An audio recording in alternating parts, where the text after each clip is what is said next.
Bonjour à tous, donc je m'appelle Emma Bousquet, je travaille au CEREMA Occitanie à Toulouse dans le groupe Observation satellitaire et je vais vous parler du projet Green UrbanSat.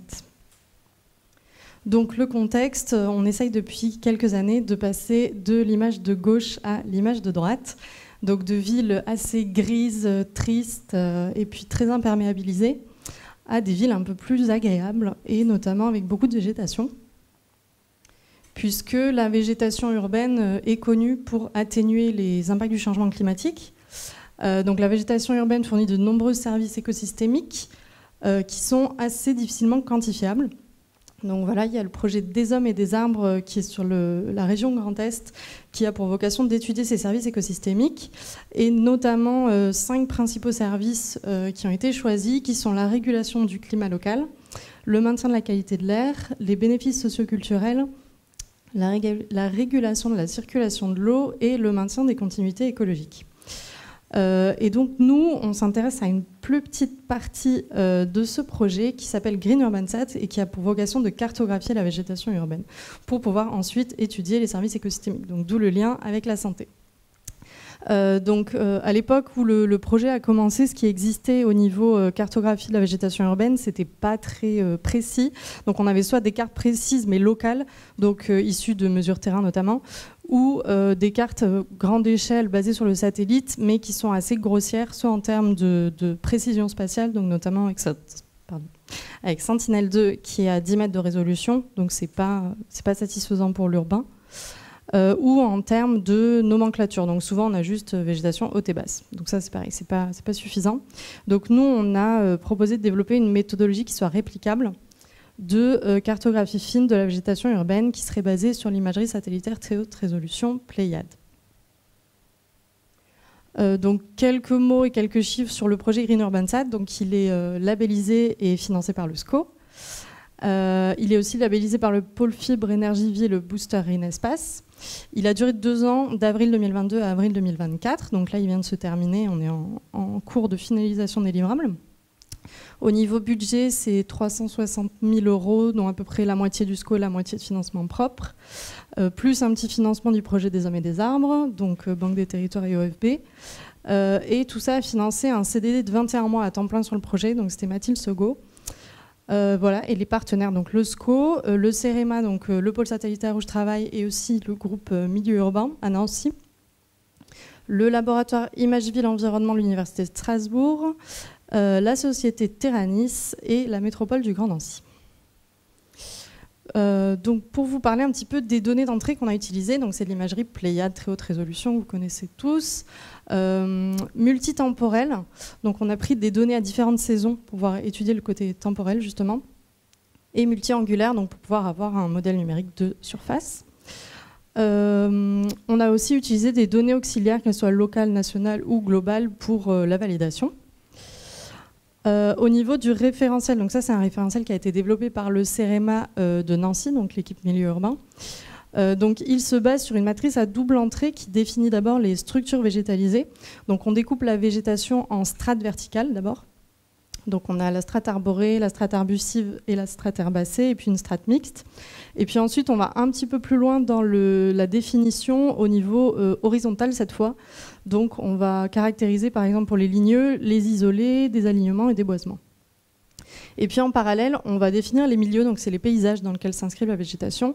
Donc au premier niveau, on a 4 classes, donc milieu urbanisé, voirie infrastructure, bords et cours d'eau et milieu agroforestier. Et ensuite, on va un petit peu plus dans le détail. Donc, par exemple, on définit des rues canyons, des cœurs d'îlots, etc. Et donc ensuite, on va croiser les 2 informations pour obtenir finalement les formes végétalisées.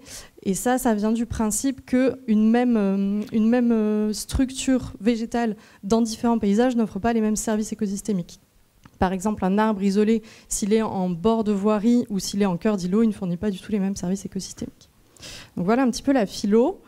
Ensuite, au niveau de la méthode, alors je vais détailler ensuite chaque brique, mais pour vous montrer le résumé du projet, donc on a commencé par développer la brique d'extraction de la végétation sur les images Pléiades. Ensuite, on distingue donc les strates verticales, puis les formes horizontales. En parallèle, on définit les paysages, et puis on croise tout ça pour avoir les formes végétales. Et ensuite, on calcule des attributs descriptifs sur chaque polygone de végétation pour décrire un petit peu plus la végétation et ensuite pouvoir analyser les services écosystémiques. Et voilà, et on obtient notre cartographie détaillée de la végétation urbaine. Donc pour creuser un petit peu plus chaque brique, pour l'extraction de la végétation, on a utilisé une classification supervisée par approche pixel qui avait déjà été développée au CEREMA Toulouse. Donc c'est une classification qui se base sur du random forest, qui a 5 classes, donc bâti, route, sol nu, eau et végétation, et qui va piocher automatiquement pour l'apprentissage dans les bases de données existantes, donc BD Topo, BD Forêt, OpenStreetMap, etc. Voilà, donc nous on a appliqué ça et puis on a extrait uniquement la classe végétation au final.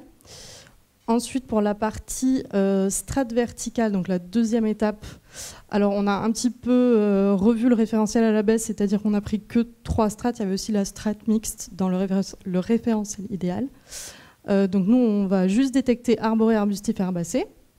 Alors on voulait se baser uniquement sur le MNH Pléiade, idéalement, sauf que vous pouvez voir sur l'image du haut que le MNH Pléiade il n'est pas assez précis pour discriminer l'herbacé de l'arbustif de l'arboré. Donc on a décidé de se baser sur la texture. En tout cas sur Pléiade ça marche très bien, on le voit en bas. Entre l'herbacé et les ligneux, l'herbacé et les ligneux, la texture est très différente. Donc la texture, c'est l'homogénéité au sein d'un voisinage de pixels. Et donc ça permet de bien discriminer ligneux de herbacé. Donc on s'est basé ici sur la texture. Et ensuite, pour distinguer arbustif d'arboré, on s'est basé ici sur le MNH avec un seuil fixé à 3 mètres. Donc une fois qu'on a nos 3 strates verticales, on a quand même des erreurs à corriger. Donc ça marche bien, mais quand même en bord de strates arborées, on a les bordures qui sont détectées comme arbustives. Donc ça, c'est lié au fait que le MNH il décroît graduellement. Et donc du coup, sur les bords d'arbres, on a l'impression d'avoir une hauteur qui est inférieure à 3 mètres, mais en fait, c'est une erreur sur le MNH. Donc on a dû reclassifier les segments arbustifs. Je ne l'ai pas expliqué, mais la discrimination, elle ne se fait pas par pixel, mais par superpixel, enfin par segment, pour pouvoir avoir un petit peu plus d'homogénéité, un petit peu moins de bruit. Voilà, donc on a reclassifié ces segments arbustifs qui sont collés à de l'arboré et à de l'herbacé pour avoir une carte un peu plus propre. Donc voilà, donc passons à la distinction des formes horizontales cette fois. Donc pour les ligneux, c'est-à-dire arboré et arbustif, on a utilisé des indicateurs sur la taille, la compacité et la convexité. Donc en se disant qu'un arbre isolé, il est inférieur à une certaine surface qui a été définie par le CEREMA Nancy. Un élignement d'arbre, c'est plutôt long, comme son nom l'indique. Et puis un boisement, ça va être plutôt assez grand et assez compact. Donc ça, on a fait la même chose pour les 2 strates avec des valeurs un petit peu différentes. Et voilà ce que ça donne. Donc ça marche plutôt bien. Donc vous voyez en hachuré, ce sont les alignements arborés, donc qui se trouvent ici. Ensuite, les boisements arborés, c'est ceux qui ont les petits arbres au milieu là. Donc ce sont les grosses taches. Et puis les arbres isolés, on les voit un petit peu moins bien. C'est ceux qui sont entourés de marron là. Voilà, donc qui sont détectés à plusieurs endroits. Donc ça marche assez bien. Et pareil pour la strate arbustive, donc le même code, pas couleur mais pictogramme, pour alignement, boisement et arbuste isolé. Ensuite, pour la strate herbacée, on a différencié uniquement prairie et culture. Alors, on a essayé pas mal de choses qui n'ont pas marché. Et puis, finalement, on s'est basé sur les séries temporelles Sentinel-2 et la chaîne IOTA 2 du CESBio, qui fournit notamment l'OZO, donc j'imagine que vous la connaissez. Donc ça se base sur les séries temporelles Sentinel-2 et le principe c'est que les cultures ont un signal très particulier par rapport aux prairies sur l'année. Donc on peut différencier comme ça les deux. Voilà. Alors les résultats sont un petit peu mitigés. On a quand même pas mal de cultures qui sont détectées en milieu urbain. Donc ça c'est un petit peu mitigé. Donc on va essayer d'améliorer ça pour la suite. Voilà, donc en parallèle, si vous vous souvenez, on essaie de détecter les paysages. Donc pour la détection des paysages, on a choisi de se baser sur les Local Climate Zones. Donc c'est une méthode qui avait été aussi développée par le CEREMA précédemment dans un SCO qui s'appelait SAT-LCZ, sur la métropole du Grand Nancy. Donc je ne vais peut-être pas détailler comment on calcule les Local Climate Zones, mais En gros, c'est basé aussi sur les images Pléiades et c'est un découpage typomorphologique du paysage. Donc en gros, quand on a un ensemble compact de bâtiments, ça va être plus propice aux îlots de chaleur urbains par rapport à des bâtiments un peu plus aérés avec plus de végétation. Voilà, donc on a regroupé toutes ces classes LCZ. Les classes LCZ, il y en a une douzaine, on va dire, et on les a regroupées pour obtenir nos 4 classes qu'on avait sélectionnées au début, donc milieu urbain, voirie, infrastructure, étendue et cours d'eau, et milieu agricole et forestier. Et donc on s'est arrêté au premier niveau des paysages. On n'a pas eu le temps de creuser plus loin, mais c'est un objectif pour la suite. Et donc ensuite on croise donc tout ça et on obtient des polygones sur lesquels on calcule des attributs descriptifs, donc pour pouvoir décrire un petit peu chaque polygone de végétation. Donc on a des attributs de morphologie végétale, donc c'est notamment la strate et la forme, donc on a défini avant. On calcule aussi la surface et la hauteur avec les statistiques associées. Donc la hauteur, c'est sur le MNH Pléiade toujours. On a des attributs qui définissent le couvert végétal, donc pourcentage de conifères feuillus et pourcentage caducs persistants. Et pour ça, on se base sur les images Pléiades d'hiver, où on fait des différences entre été et hiver. Ensuite, sur le sol support de la végétation, on définit le type de sol, alors uniquement sol végétalisé et non végétalisé sous les arbres caducs, puisque en hiver, on peut voir dessous et on peut voir s'il y a de l'herbe ou pas. Et au niveau du paysage, donc, comme je disais précédemment, on s'est arrêté au niveau 1 à 4 classes et on n'est pas allé plus loin. Donc tout ce que j'ai écrit en gris, c'est les attributs qu'on aurait voulu implémenter, mais qu'on n'a pas pu, soit pour des raisons de limitation de la télédétection, soit par manque de temps, donc qui sont quand même à creuser pour la suite. Alors les résultats obtenus, donc voilà à quoi ressemble la cartographie. Donc c'est une classification à 8 classes pour les formes végétalisées. Donc pour les ligneux, on a isolé, alignement et boisement, et pour l'herbacée, on a culture et prairie. Donc voilà à quoi ça ressemble sur la métropole de Nancy.